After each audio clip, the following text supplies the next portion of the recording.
Neill, amazing job on this film. Me and my girlfriend watched it and we're terrified, to say the least. Where did the idea for Demonic come from? Because I know you wrote and directed the film. The idea was very unusual, a weird process for generating an idea. It was a mixture of it. Basically, the summary is because of COVID, I wanted to do something that we could just put together ourselves and make because everything else seemed to be paused.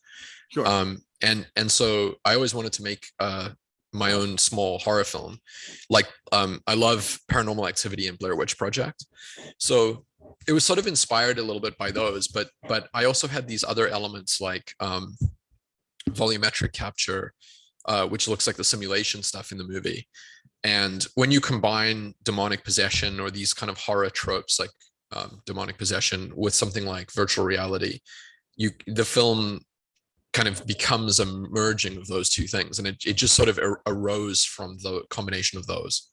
Absolutely. I mean, you've made so many great sci-fi films in your filmography, and this is obviously a horror film, and you've blended the two. So can you talk about the sci-fi element, the virtual reality element of the film, or of this part of the movie we see? Yeah, it was a case of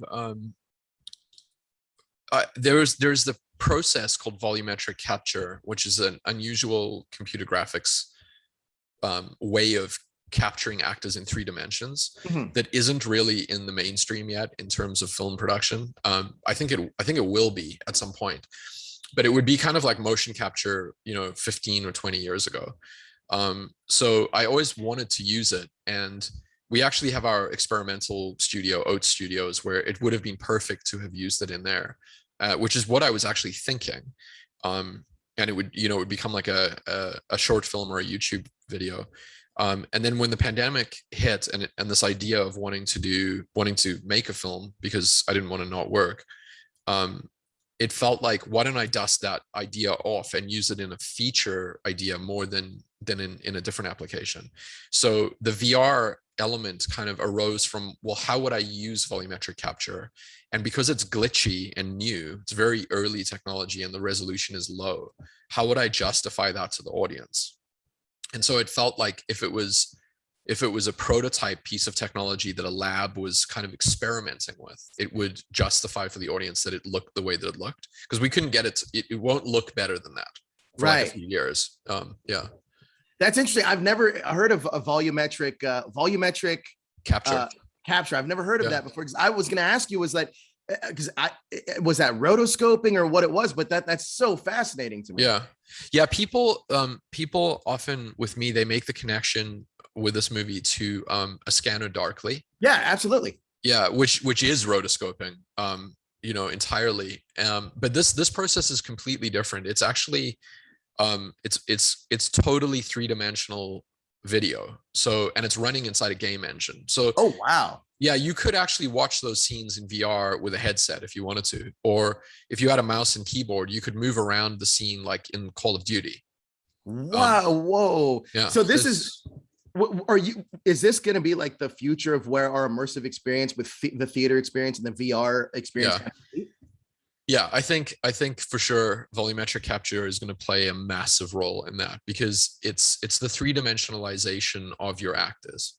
Wow. And yeah, like when it gets down to like hair strand resolution, like that will really begin to open things up. But its resolution is pretty low right now. So was the house that we see in there created in this capture? Yeah, it's kind of complicated, but basically the best way to think of it is there's an older process in computer graphics called photogrammetry, where you use hundreds of photos of an object to extrapolate a 3-dimensional file that lives in the computer, almost like a CAD file. Right. So if you took 100 photos of an object, that it has to be static though, like a shoe, right? Like from all different angles, and you gave it to a photogrammetry piece of software, the software would give you a CAD model of the shoe that would look very realistic. And it would also put all of the textures on from the photos, like the lace texture and the fiber and everything. So you'd have an object, and that object could be dropped into one of the game engines like Unity or Unreal, and you could spin it around and look at it, right? So Right. you've taken something from the real world and you've made it three-dimensional. So that's a pretty old process. Volumetric capture is doing that 24 times a second. Cool. So your actors can move, and you'll capture, each frame will be captured, and they'll be three-dimensional objects, right? So when you ask about the house was captured with the original version of just photogrammetry, where we took, I think, 12,000 photos of that house. And so you use drones overhead to get the exterior, and then you walk around on the ground level and inside with still photos, and just take billions of them, give it to the computer, and then you get a three-dimensional house with all of the textures, like the wall texture and the wood and everything. And then you take your volumetric actor, in this case is Carly, and then you drop her into that house. And if you've shot her on the stage correctly, it means that we will have told her, like, because she's just in a room of cameras, right? Right. So we'll say, imagine you're now arriving at the door to your mother's room. Okay, now pretend to push the door open. Oh, wow. You know what I mean? And so then when you take her and you drop her into the house, if you've done your measurements correctly, she should line up with that house. That's incredible. That is incredible. Wow. Yeah. Now, and then the house and her are both existing in Unity. So it's a video game engine, and it means that it's a live thing. It's live the way Call of Duty is live. So if you can get in there, you could walk around and watch the two of them speak. That's such a dude. That's next level, man. You're taking us to the future, Neill. I got to ask you about the horror side of this, because I want to talk about the rules of the possession and demons and the mythology of where everything came from in demonic. Well, the demon was the result of, since I want to use volumetric capture, and since I want to do something like paranormal activity, which is demonic possession, what would happen if you combine those?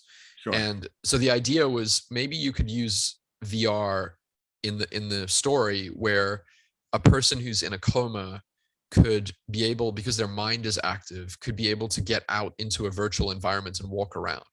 So then I was thinking, like, that would be interesting if they ran, if someone else joined her in the simulation and ran into the thing that was possessing her, that is effectively trapped inside of her body, or inside of her mind. Sure. So the mythology just became a case of, well, what would an interesting demon be, like, that isn't based on anything. So I just kind of made one up, and I like the idea of the whole raven crow. Yes. Like I don't know what that was. I think it may have been because of the pandemic.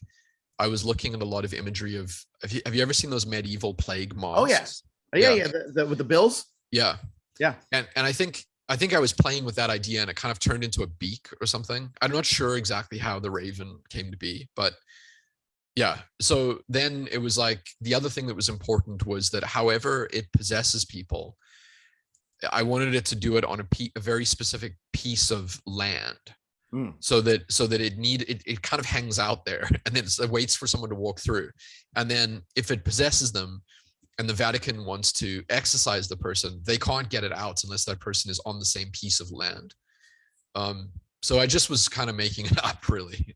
I mean, I like the idea, though, of like these Vatican priests, and they kind of explain it as almost being soldiers to go in and perform these exorcisms, because I think the stakes just raise higher in that third act. But Carly Pope, I want to talk about for a hot second, because you've worked with her in the past, and she's brilliant in this film. Can you talk to me about what Carly added to the role of Carly that wasn't necessarily on the page? Well, I mean, it's like you just said, like, her name in the script was Carly because I just wanted to use Carly, which is pretty funny. So I kind of, all of these elements just came together in a way that, I just slowly pieced it together. It's a very backwards way of coming up with a movie. But because I'd worked with her in all of the Oat Studio stuff, I felt like she obviously had the talent level, to just carry the movie, but also her personality and the way that everyone on the low budget film was kind of a team member that was trying to make the movie happen. I knew that her personality would be really great in that environment, which I was correct about. so then it became like, well, neither of us had really done horror before, so we would just talk scenes out. And I thought she did a really, really good job. The only sequence that she was like, well, what am I doing, was when she actually gets possessed. Right. And it's like, well, you're just kind of flailing around a bit, like we just kind of we went back and forward discussing that a bunch of times, and I like that sequence, so it worked. One of my favorite sequences in the film is when Carly's best friend Sam shows up and gets possessed. Now, I had a question for you. How much of that is done practically? When you're that's 100% practical. No. Yeah. So yeah, it's crazy. There's a performer from Toronto. His name's Troy James, who is like one of the most amazing contortionists I've ever seen in my life. And as soon as I saw him, I was like, I have to work with you somehow. And so when I was playing around with this horror idea, it was like, I love the idea of it just being all in camera, and there's no wire work, there's no CG, there's no stunts, there's nothing other than us just filming Troy. So yeah, it was pretty awesome. That's incredible. I was like, wow, that looks really good. I have no idea how, like, what the CG, like, you know what? He also does that, like, just at the drop of a hat. He'll do that in a restaurant. Like, he'll do it anywhere. He'll just do it. And yeah, it's pretty incredible what he can do. So it was a total blast shooting that with him. I loved it. But, he had to become Sam. So obviously he's just wearing her wardrobe. And yeah, it's just, I would love to work with him again on something. That's incredible. Now, back to this technology, because I'm not going to lie to you. My mind's a little bit blown by this, because just by you describing it, it really does feel like this is the precipice of the future in terms of like immersive theatrical experiences. Yeah.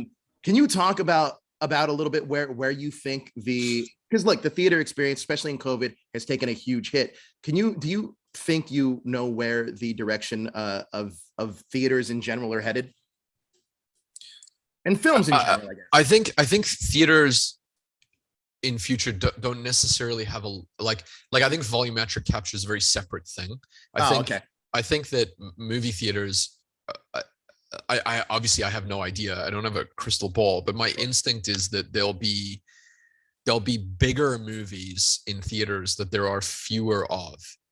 So everything will be a little bit more like just a massive spectacle film and they'll be and they'll need to draw audiences out of their streaming households with a reason big enough to go to a movie theater. So I think studios will probably make fewer movies that are in theaters that are bigger expenditures, that are just massive event movies.